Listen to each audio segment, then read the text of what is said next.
My name is Louisa Blenman. I'm the Associate Director of International Programs here at FSU. I interned in London at the Fulbright Commission during the summer between my first and second years in the higher education graduate program here at FSU a long time ago. And then I lived and worked in London for 9 years after I graduated.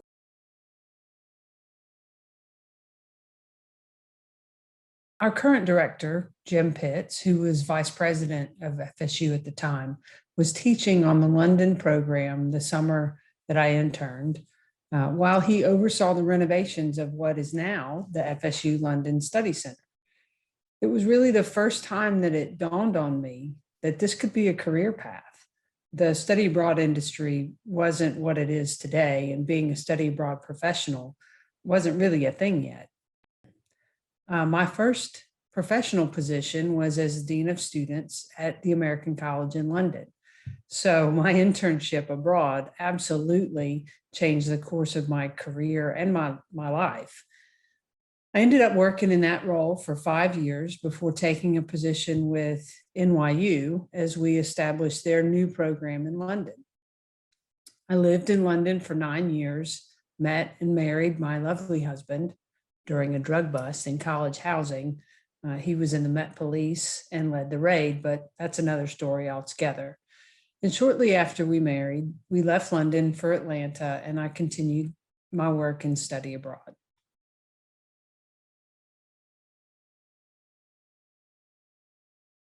To be honest with you, until the last few years, I'd never really given much thought to how my gender may or may not have factored into my career.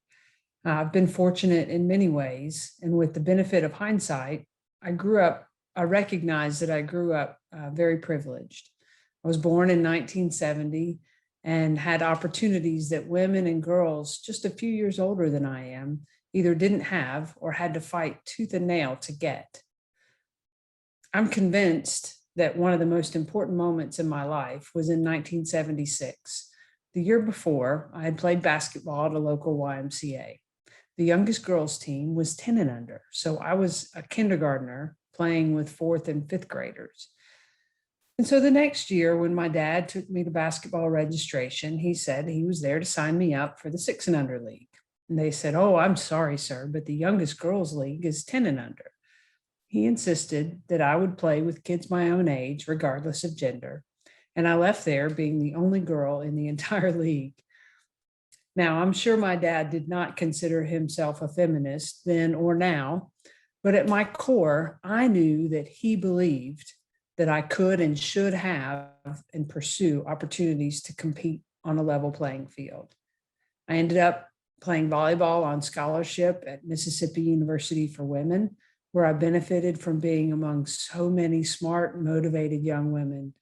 I was a chemistry major in classrooms full of other women. So I was never faced with some of the challenges that young academic women encounter in STEM fields. I guess that's kind of been the case in my career too. I've never felt that I had to fight for equal access or opportunities, though I'm certain I have rose-tinted glasses on that one.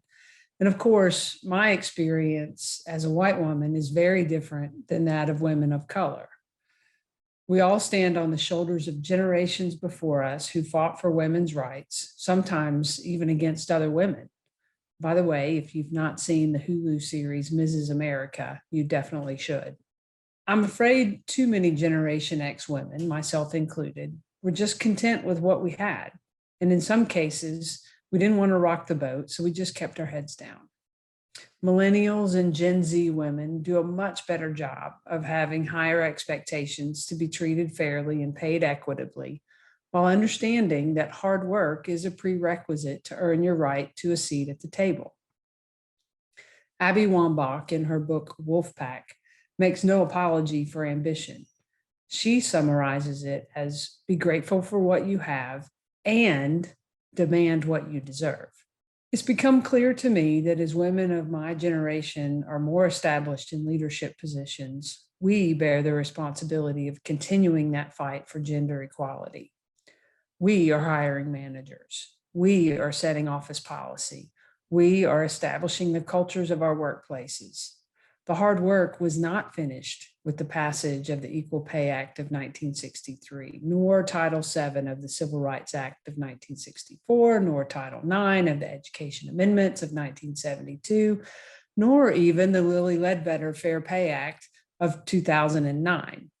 Despite all that legislation and much more, in 2020, women still only earn 81 cents for every dollar men earned. And that gap is even worse for women of color.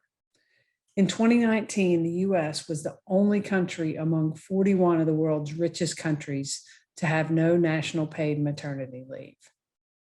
Now, my power to change things on a macro level lies in my right to vote, which clearly women before us fought for. But my power to change things on a micro level lies in my personal and professional responsibilities. I can ensure that we have an equitable pay structure. I can make sure that colleagues feel comfortable taking FMLA leave when they become parents or need to care for an ill family member, which, by the way, often falls disproportionately on women. And I can prioritize having an organizational structure and culture that embraces diversity, equity, inclusion, and belonging. As part of that priority, I try to foster an environment that embraces collaboration and shared leadership so we all shoulder the responsibilities and the benefits from our successes.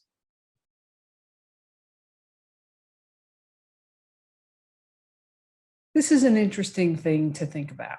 Historically, and certainly for the last 20 years or so, women have comprised about 2/3 of the US students who've studied abroad. Now, there's a lot of speculation about why more women study abroad than are in the higher education community in general.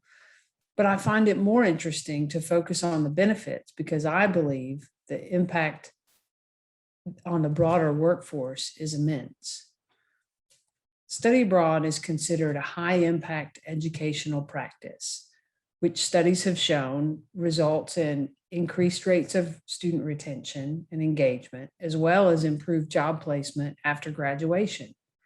Participants expand their worldview, develop foreign language skills, increase cultural competency, learn new ways of communicating and negotiating, and build an international resume. Perhaps equally as important, women who participate make lifelong friends who often go on to be their personal and professional support system.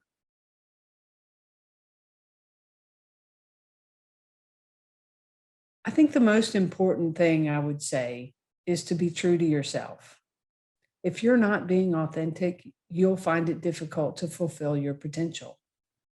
One of the greatest benefits of having more diverse and inclusive workforces is the possibility, or even the responsibility, to honor and embrace difference. The great biologist E.O. Wilson insisted that diverse groups make better decisions than homogeneous ones or than lone experts. So by marching to the beat of your own drummer, you're not only being true to yourself, but you're helping your organization. So in a nutshell, I'd say, you do you.